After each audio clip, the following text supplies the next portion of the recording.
Hello students, welcome to science class. कल मैंने आपको chapter first matter in our surroundings की पीडीएफ नोट्स की पीडीएफ सेंड की थी। आप सभी ने उसे होमवर्क की कॉपी में लिख लिया होगा। आज हम उसी टॉपिक को जो है एक्सप्लेन करेंगे। तो हम स्टार्ट करते हैं चैप्टर फर्स्ट।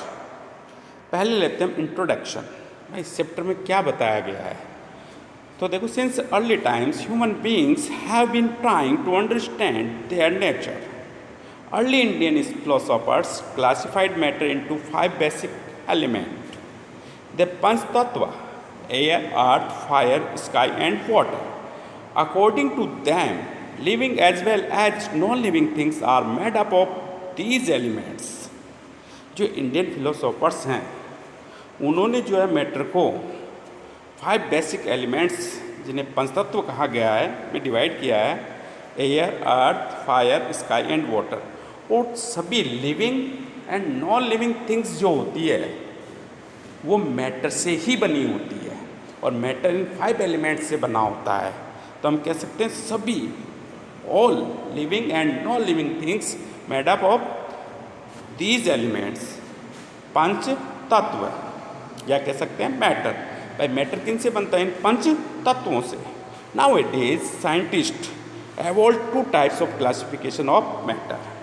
अभी जो वर्तमान साइंटिस्ट हैं वो मैटर को जो है 2 टाइप से क्लासिफिकेशन कर 2 पार्ट्स में डिवाइड कर रहे हैं। पहला जो है वो फिजिकल नेचर ऑफ मैटर है और सेकंड जो है वो केमिकल नेचर ऑफ मैटर। इस चैप्टर में हम जो है वो फिजिकल नेचर ऑफ मैटर की स्टडी करेंगे। तो स्टार्ट करते हैं physical nature of matter. Matter is made up of particles. Matter जो है वो पार्टिकल्स से मिलकर बना होता है। All matter constitute of very small particles. These small particles are called atoms. और वो स्मॉल पार्टिकल्स क्या होते हैं? एटम्स होते हैं। These particles of matter are too small so they can not be seen by naked eyes और simple microscope. ये बहुत ही छोटे पार्टिकल होते हैं, इन्हें नेक्ड आई के द्वारा नहीं देखा जा सकता है, इन्हें एक स्पेसिफिक माइक्रोस्कोप के द्वारा ही देखा जा सकता है। Particles of matter are continuously moving as they says kinetic energy with the increase of temperature. Kinetic energy of particles also increases. यदि हम किसी जो है मैटर की टेम्परेचर को इंक्रीज करेंगे तो उसमें काइनेटिक एनर्जी, पार्टिकल्स में जो काइनेटिक एनर्जी है वो भी क्या होगी? इंक्रीज होगी, उनका मूवमेंट इंक्रीज होगा। So particle moves faster. Particle भी जो है तेज गति से मूव करेंगे। Matter is anything that has mass and occupies space. Matter is anything that has, जो रखता है मास एंड ऑक्यूपाइज स्पेस, वो सब क्या है? मैटर है। Everything that we can touch, see, hear, taste and also smell is matter. It is made up of really tiny particles which cannot be seen through the eye.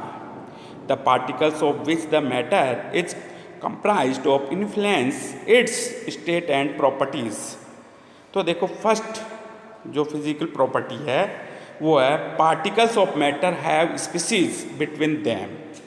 भाई particles जो है matter के, उनके बीच में क्या होता है? स्पेस होती है, रिक्त स्थान होते हैं।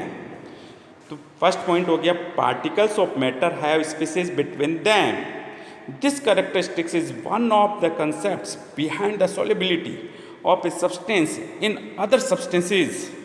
For example, on dissolving sugar in water. जैसे एक बीकर लिया और उसमें क्या किया? 100 मिली वाटर लिया और उसमें 1 टीस्पून जो है शुगर मिक्स करते हैं, तो शुगर क्या होती है? उसमें डिसॉल्व हो जाती है। क्या उससे वाटर लेवल में चेंज होता है? नो, वाटर लेवल में जो है कोई चेंज नहीं होता है। क्यों? क्योंकि वाटर पार्टिकल्स के बीच जो स्पेस थी उसमें शुगर पार्टिकल्स जो है वो समाहित हो जाते हैं। So on dissolving sugar in water, there is no rise in water level because the particles of sugar get into the interparticle spaces between the water particles. भाई जो शुगर के पार्टिकल थे वो जो वाटर पार्टिकल के बीच space थी उसमें जो है समावेशित हो जाते हैं। पॉइंट नंबर 2 है particles of matter are always in motion. मैटर के पार्टिकल जो होते हैं वो हमेशा क्या होते हैं, गति में होते हैं। Particles of the matter show continuous and movements due to the kinetic energy they possess. A rise in temperature increases the kinetic energy of the particles, making them move more. जो यदि हम देखो मैटर को temperature देंगे, heat देंगे, तो उस matter के जो पार्टिकल्स हैं उनकी काइनेटिक एनर्जी भी क्या होगी, इंक्रीज होगी। तो मैटर के पार्टिकल्स जो हैं उनका जो मोशन स्टेटस है वो भी क्या होगा, इंक्रीज हो जाता है। Point number 3, particles of matter attract each other. In every substance, there is an interparticle force of attraction acting between the particles. To break a substance, we need to overcome this force. The strength of the force differs from one substance to another substance. Matter can be classified as, अब देखो next topic है states of matter. तो देखो matter की जो states है वो mostly 3 state हैं। First solid, second liquid and third क्या है, गैस। यानी कि मैटर को 3 स्टेट्स में क्लासिफाइड किया गया है। यहाँ हम इन स्टेट्स की स्टडी करेंगे। तो matter can be classified as solid, liquid and gas on the basis of interparticle forces and the arrangement of particles. These 3 forms of matter are inter convertible by increasing और decreasing pressure and temperature. भाई ये inter convertible होती है, यानी कि एक दूसरे में एक्सचेंज हो सकती है। फॉर एग्जांपल जैसे आइस है, उसे हम हीट देंगे तो वो किस में, वाटर में कन्वर्ट हो जाता है। हीट को और इंक्रीज करेंगे तो वो वाटर वेपर में कन्वर्ट हो जाता है। आइस सॉलिड स्टेट था, फिर इसको वाटर में कन्वर्ट हुआ यानी लिक्विड में आ गया।